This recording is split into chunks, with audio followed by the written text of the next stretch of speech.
Today we're going to review Crosshair and Hunter from the new Bad Batch Clone Wars television series. Let's do this! Alright guys, so here are both figures.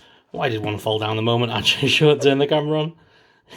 So these are the brand new figures from the Bad Batch guys. They are very awesome and a lot of fun. Let me just get this camera angle sorted out for us. There we go. Let's take a look at these two figures. Let's get the face sculpts out here first of all, because that's what you want to see. So I'm just going to place the gun. Oh,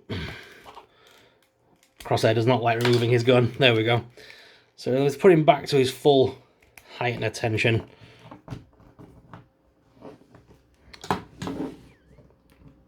So guys, here is Crosshair. And if I just remove the helmet as well. I don't like, by the way, how tight these helmets are. I feel like they're going to ruin the faces on these figures. They're going to scuff against them after a while. Plus, it's also making the neck joint very loose for me. I'm not too fond of that. Right, so there we are. So here he is, guys, out of the packaging, looking pretty swish. That face sculpt as well, very nice. For me, it's definitely a cross between, like, a Deadshot and, Deadshot and Deathstroke. He's very much got that reminiscent feel to him, especially with that thing across the eye for the marksman, and the way they make him talk and stuff with the silver hair. They're very much channeling a vibe there, I feel, which is funny because Star Wars is technically Disney and Marvel. You know, it just feels funny. But you know, that's all I get from this character. It's very cool.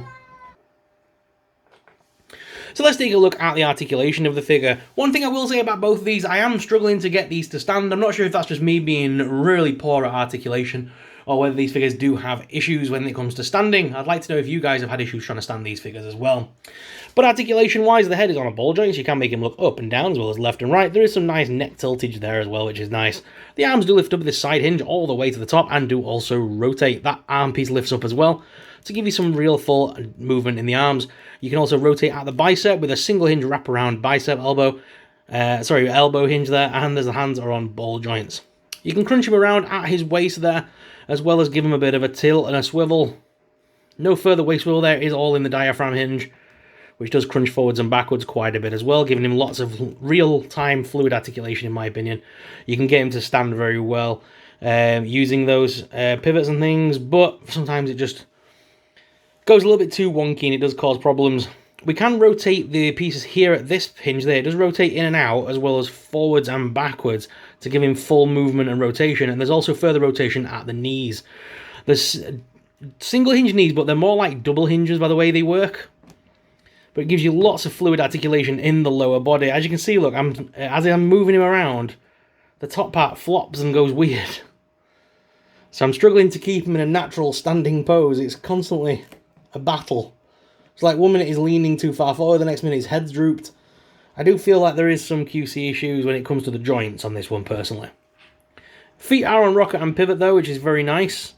A nice ball joint in there to move him on, and he does have holes in his feet should you wish to use a display base. So all in all, like I say, very nice. And if we move Hunter in as well, we can then see Hunter without the head piece on. Again, don't like how tight those helmets are. For me, the Hunter figure doesn't capture the character from the program as well as Crosshair. I know they've gone for a more realistic approach when it comes to these particular, when they're doing the tech on the figures now. The faces do seem a little bit like they are going for realism, but I don't like it because they don't look the same anymore, and they're meant to be clones of one another. And even though in the television series they do look a little bit different, you can still tell that they are the same person underneath it all. So for me, this kind of like two separate guys rather than two men who could potentially be brothers or even clones, if that makes sense. And I know you can tell them apart in the TV series, but deep down it is the same guy, isn't it? So, again, that's my only issue with these figures, really. That face sculpt is okay, it does look nice, but it could be better. To be fair, I was half tempted to go get one of my spare Cody head sculpts and basically half mask it up like his and potentially try and make my own, but then I forgot obviously he's got the red headband and the hairpiece. It would be hard to try and recreate, really. Like I say, my only other thing with this, I can't work out where to store this gun when he's not using it. It doesn't seem to have anywhere else on his person to put it, because I kind of want him to have the gun and then the knife in the other hand to draw out. I don't want him to have that machine gun at all times, but there doesn't seem to be anywhere to put it. My only thing I can think of is those little holes. Am I meant to shove it in there? But even looking at that, it doesn't look possible for what I'm trying to do. My only thing that I could think of was taking the backpack piece off and then using that back nub, but it doesn't, not sure if it's even, I don't think it's even feasible to do. Nope. Won't even go in, so yeah. Completely different hinges, completely different sculpts, molds. Not meant to do that. Interesting. It's interesting because obviously the character only comes with half of the equipment of the other guy. Sorry, we clarify. Crosshair only comes with half of the equipment of Hunter, but comes with a way of storing his weaponry, whereas Hunter comes with 3 weapons and no way of storing any of them except the knife. So, am I meant to be keeping him with the machine gun and the pistol at all times? I'll have to rewatch the episode and see which he favours. I thought 9 times out of 10 he favoured the kind of pistol and knife combinations.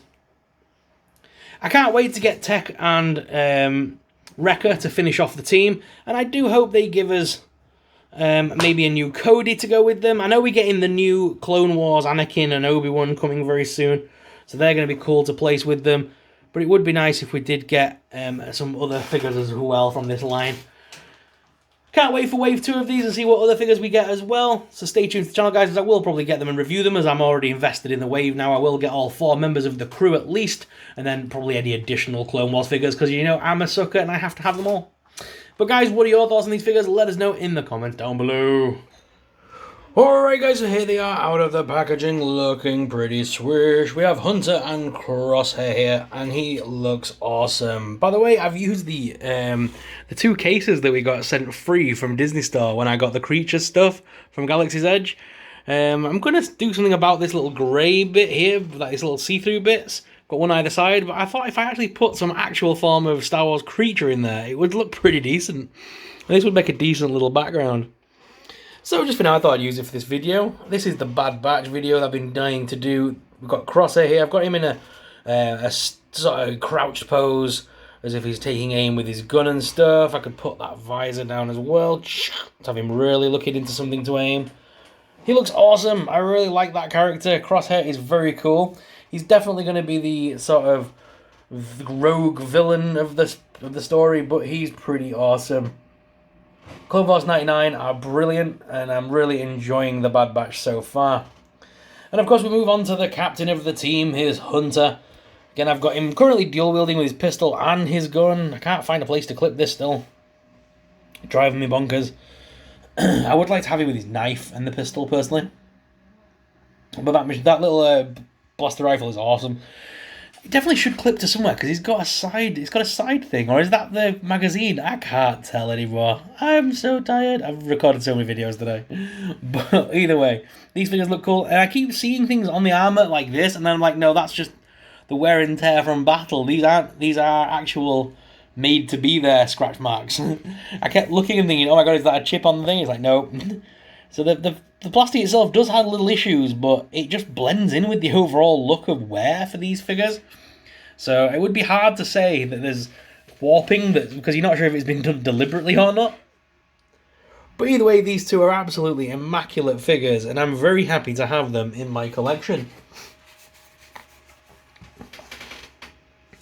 So once again, there is Hunter. And there is Crosshair, guys. Are these 2 figures that you've got for your collection? Are you enjoying the television series The Bad Batch? Let me know in the comments down below your thoughts on these figures, guys.